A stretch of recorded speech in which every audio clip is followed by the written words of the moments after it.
Missiles are raining down on Dubai. The world's busiest airport is shut. Oil tankers are stranded in the dark. And in Washington, the most powerful military on Earth just made a decision that may have permanently destroyed America's relationships with its most important allies in the Middle East. This is not a prediction. This is not a simulation. This is happening right now.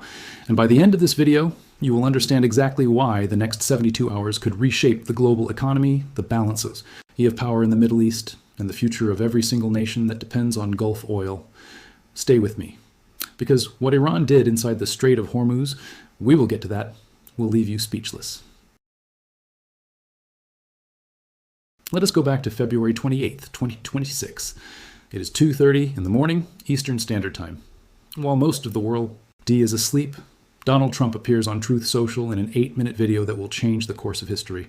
He announces that the United States and Israel have just launched a massive coordinated military operation against Iran, codenamed Operation Epic Fury on the American side and Operation Roaring Lion by Israel.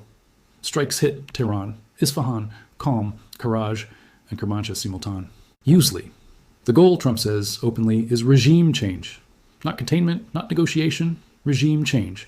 And at the center of that first strike is the assassination of Supreme Leader Ali Khamenei himself, the man who has ruled Iran with an iron fist for over 3 decades. Within hours, he is confirmed dead. The world wakes up to a Middle East it has never seen before.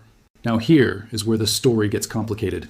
And this is the part that almost nobody in mainstream media is explaining properly. Because what happened next was not just about Iran and Israel, it was about a betrayal. A cold, calculated decision made in Washington that has now put millions of civilians across 6 Arab nations directly in the line of fire. For months before this operation, the Gulf Arab states, Saudi Arabia, Qatar, the UAE, Kuwait, Bahrain, had been sending a very clear message to the Trump administration: do not do this. Saudi CEO Crown Prince Mohammed bin Salman personally told Trump that the kingdom would not permit its airspace to be used for any strikes on Iran.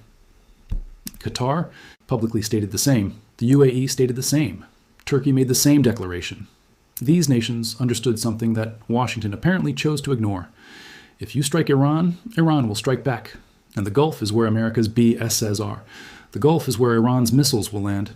And these are not American soldiers living in those cities. These are Arab civilians, Saudi families, Emirati workers, Qatari children going to school. Washington launched the operation anyway. And here is the most critical detail that changes everything. The U.S. Navy's 2 carrier strike groups, the USS Abraham Lincoln and the USS Gerald R. Ford, were not deployed to protect the Gulf. The Gerald R. Ford was positioned directly off the coast of Israel.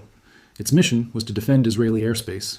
The Abraham Lincoln was positioned in the Arabian Sea, focused on offensive strike operations against Iran. Neither carrier group was assigned a primary defensive role over the Gulf Arab states.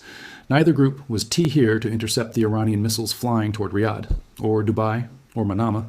The Arab allies, who had hosted American forces for decades, who had built their entire national security architecture around the assumption that America would protect them, they were left to defend themselves, and Iran did not hold back.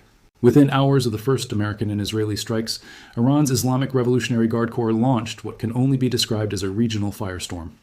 Dozens of ballistic missiles and hundreds of drones were fired across the Persian Gulf in every direction. Bahrain was hit first. The headquarters of the U.S. Navy's 5th Fleet in Manama came under direct missile attack. Iranian drones struck residential buildings. An airport was targeted. Shahid drones lit up the Bahraini sky. Kuwait's Ali Al Salem Air Base came under ballistic missile attack, though Kuwaiti air defenses intercepted the incoming fire. In the UAE, the scale of what happened is almost impossible to comprehend. The UAE Ministry of Defense announced it had dealt with 165 ballistic missiles, 2 cruising missiles, and 541 Iranian drones since the attacks began. 541 drones against 1 country. The skies above Dubai looked like a science fiction film. Interceptor missiles F flashing in the dark, debris falling onto the city below. Zayed International Airport in Abu Dhabi took hits. Dubai International, the busiest airport on the planet, was forced to shut down. In Qatar, the Civil Aviation Authority suspended air navigation indefinitely. Qatar Airways grounded every single flight in its fleet. Schools closed. Public gatherings for Ramadan were suspended. Iran struck Saudi Arabia as well. Missiles and drones targeted Riyadh in the eastern province, home to the kingdom's most critical oil infrastructure and the King Abdulaziz Air Base. Iran even struck Iraq, Jordan, Oman, Cyprus, and reportedly. I sent an attack toward Turkey. which was intercepted by NATO air defenses in what analysts are calling a historic first. In the span of 48 hours, Iran attacked 9 countries. 9. And throughout all of it, the Arab nations being struck were using their own air defenses, their own pilots, their own resources, because the American carrier groups they thought were their shield were positioned somewhere else entirely. Now, here's the question every Gulf leader is asking right now, and it is a question that will define American influence in this region for the next generation. If the United States will not protect us when Iran is firing 500 drones at our cities, then what exactly is the American security guarantee worth? And that question leads directly to the Econo, Mike's story of this conflict. Because what is happening to the global economy right now is not a side effect of this war. It is one of the most consequential financial events of the 21st century. Let us talk about the Strait of Hormuz. This is a narrow channel of water, at its narrowest point, just 33 kilometers wide, that sits between Iran and the Arabian Peninsula, and through this channel flows approximately 20% of all the petroleum consumed on this planet.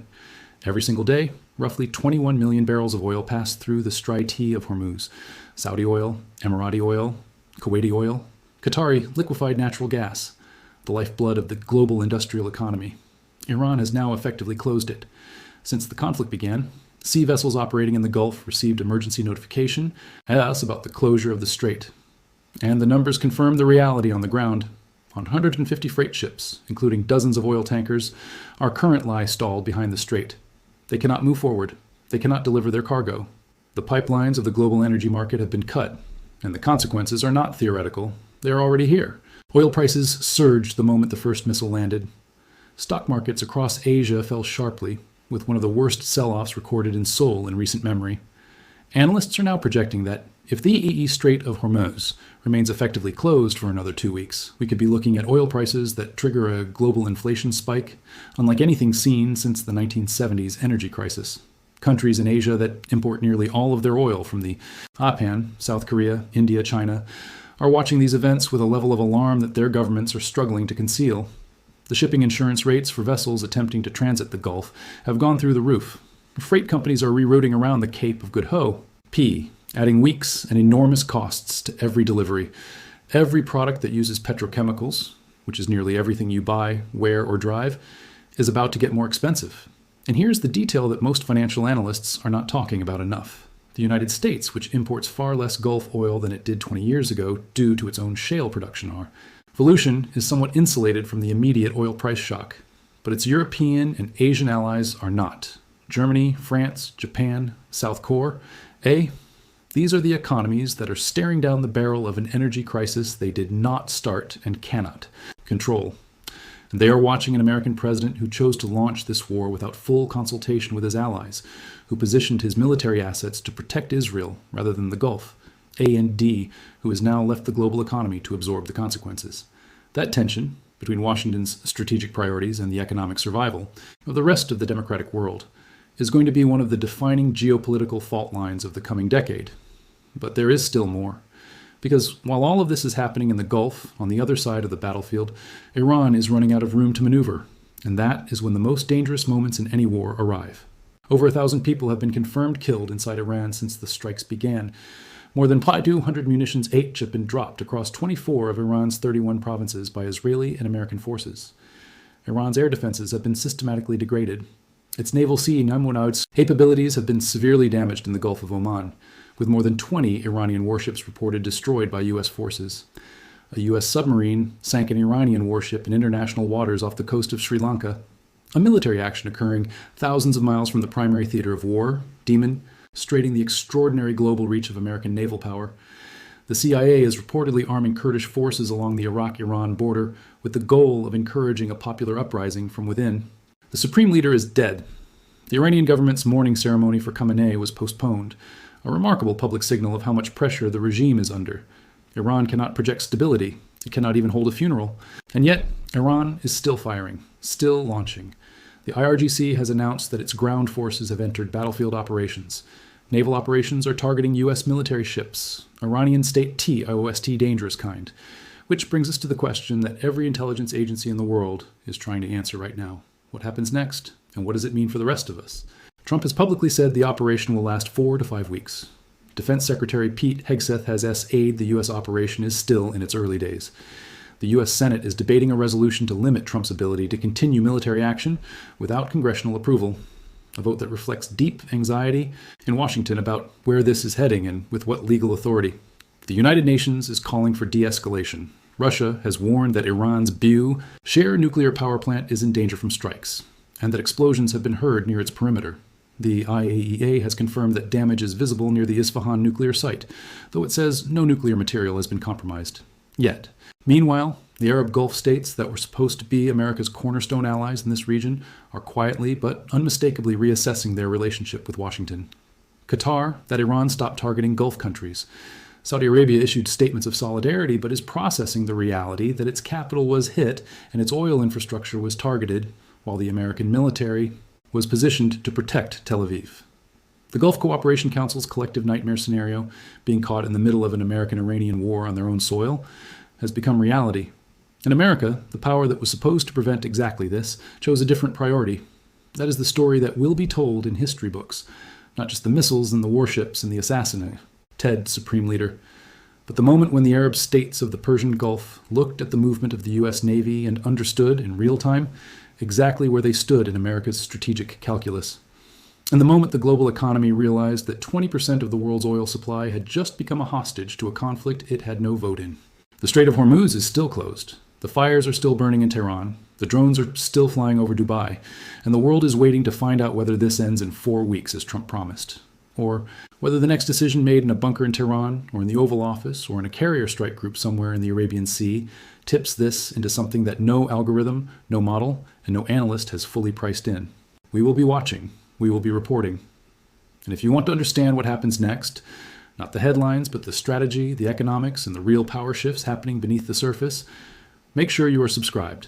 Because the next chapter of this story is already being written, and you do not want to be the last one to read it.